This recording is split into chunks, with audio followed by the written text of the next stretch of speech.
Hey guys, welcome back. You know what time it is. Another round of the Recruiting Corner. Joshua Zimmerman welcoming back David Frank. How are things going?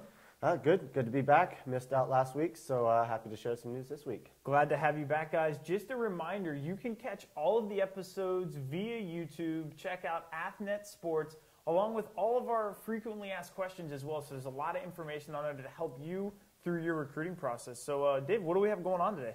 Lots of news, per usual in recruiting. We're going to start off with somebody else coming out against high school sports in favor of club teams. Definitely. We're also going to talk about whether using the newspaper is a great way to get recruited or not. I think we know the answer to that already. We get to hear from a D1 coach who gives us his policy on recruiting overseas and a little bit of insight into how other coaches recruit overseas. Definitely. We're also going to talk about how beneficial unofficial visits can be. And more about dual sport athletes and whether you should try and remain a dual sport athlete or not. And because we forgot it last week, we're going to go ahead and do 2 Facebook questions this week as well. So lots and lots to go. Why don't you go ahead and get us started off? All right. Well, the first story is coming from Bill Wells. And his article is College Recruiting Process Swings Towards Clubs.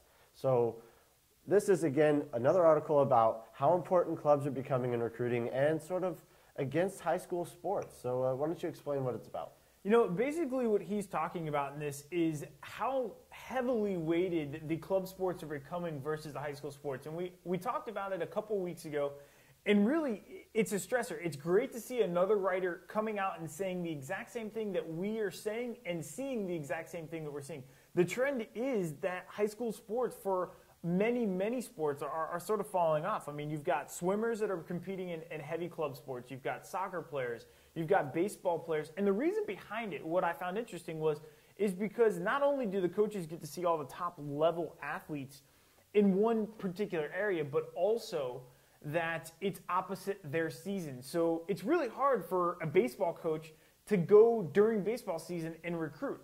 It's very easy for a baseball coach to go during the fall when they're not doing anything to recruit. So it's really interesting, and that's why club sports are becoming so prevalent. Yeah, I thought that was a great point. It is that it's out of season for them, and they can go and see you during your club season. Definitely. So, guys, check this out. So sticking with Bill Wells, he wrote an article because some parents were a little miffed at the fact that there was an error in the newspaper about their athlete, and they thought that that was going to hurt them in the recruiting process because they thought that the newspaper was actually going to help them get recruited.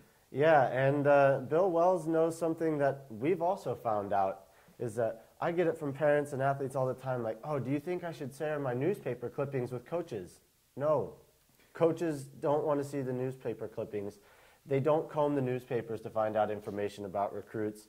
It's not an important piece of information for college coaches. It's great. I know it makes you feel good, warm and fuzzy that you got in the newspaper, maybe you got a picture, but I'm telling you, keep that in the scrapbook. Don't send it to coaches and don't waste their time. Definitely. I still have my scrapbook from when I was in high school. Unfortunately, I don't think a college coach ever called me as heavily recruited as I was for a little while.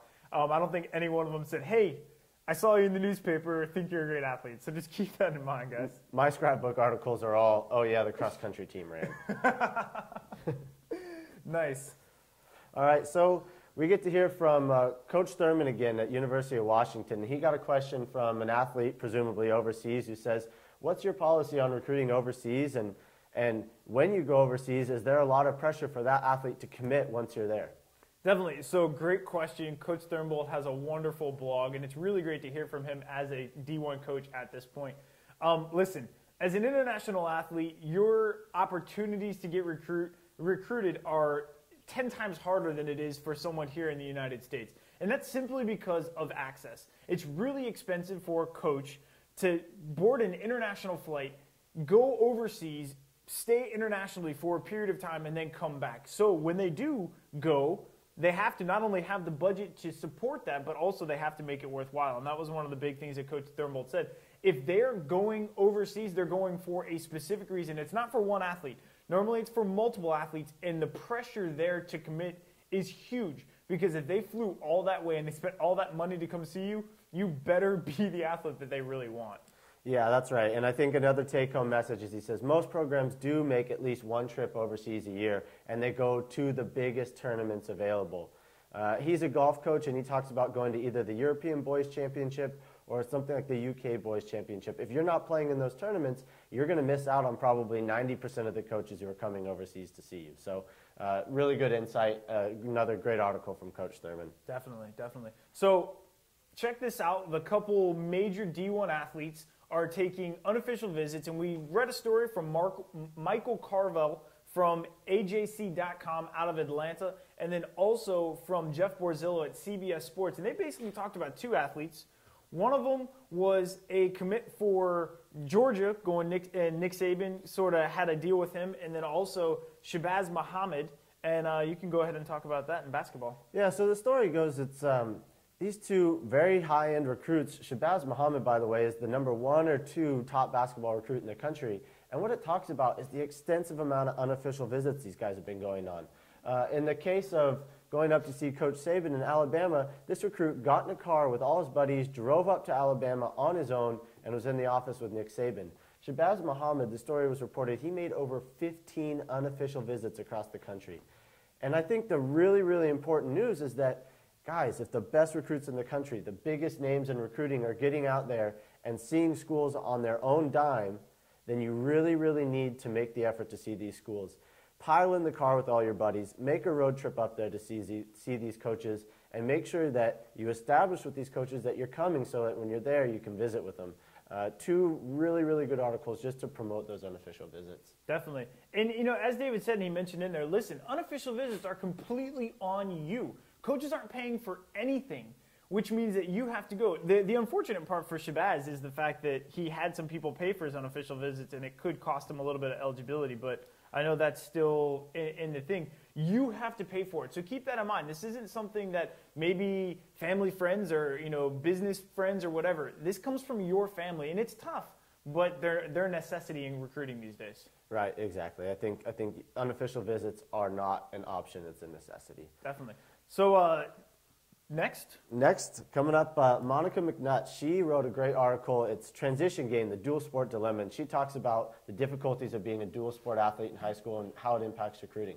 Definitely. So listen, I was a dual sport athlete in high school for a couple of years. I played soccer and I played football. And the one thing my football coach sat me down and he said, listen, Josh, are you going to play college soccer? You're a good soccer player. You're not a great soccer player. You're a great football player.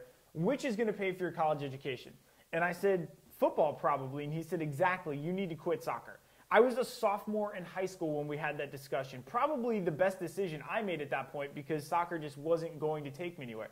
Many, many high school athletes face this. And Monica McNutt talks about the fact that sometimes being a dual sport athlete hurts you more than it helps you. And that's because it does take you away from maybe your bread and butter sport. It's a lot of fun, and it's great to say you were a 3-sport athlete. But if you find yourself losing focus, then sometimes it's better to focus on one sport than try to be Mr. All-American. Yeah, and I think that just goes for the advice at those top-level recruits. I mean, these coaches need to see you playing year-round, and you can't play other sports if you're trying to be at these elite programs. Definitely. And keep in mind, guys, if you play a sport, like let's say it's football and track. Well, if you're a wide receiver and you're running and you're a sprinter, those sort of go together, so that's okay. If you're a lineman and you're a thrower, it's sort of okay. But if you're trying to play football, baseball, and soccer, or you're trying to play a fall, winter, and a spring sport, it's really, really taxing. You need some time to let your body rest. Yeah, exactly. All right, so on to our Facebook questions. We got 2 coming from Thomas, 2 excellent questions, by the way. First one up is, he wants to know, I'm emailing coaches, how do I get more responses? Definitely. So right now, Thomas, unfortunately, emailing is not enough. And depending on your age, I realize that some people think you can or cannot contact. But right now, you can contact coaches. So instead of just sending emails, we want to go ahead and make sure that you're calling coaches, that you are setting up unofficial visits, that you're making sure that you're persistent enough to let that coach know that you want this beyond just sending one email. Right, and if you are only able to send emails, something that's really important is make it personalized. Don't write a, dear, I'm interested in your university. Put the university's name in the title, put the coach's name in the title, let them know that it's addressed to them personally and not just some email you've been sending out to every other coach. It's a great point.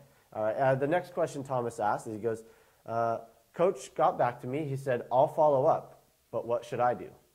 So basically, listen, if you get any response from a coach, feel lucky, because a lot of times coaches don't respond automatically. If you get a response, respond back to them and thank them. You need to let them know that you care, that they took their precious time and wrote you back. And what you can do in that email is just let them know that you're looking forward to corresponding with them over the next period of time, and always ask them how they prefer to receive their information. Because some coaches might prefer email via phone, but some coaches want you to maybe call in once a week and just let them know an update on you. So you might want to ask that question as well.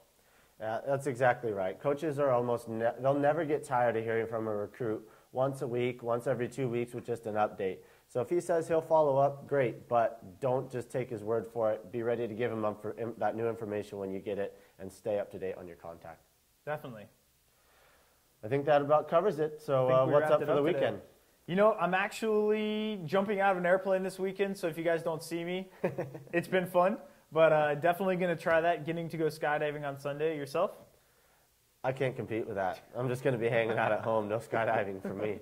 You are dog sitting this weekend, so you get to have some fun there, guys. Thanks so much for tuning in. Listen, as always, if you have questions, definitely hit us up on Facebook and on Twitter. We always answer them. Maybe we can make you part of the show. You know our Twitter handles, @JZimmy67, @Athnet, and @DavidRFrank. Thanks for tuning in. Thanks, guys.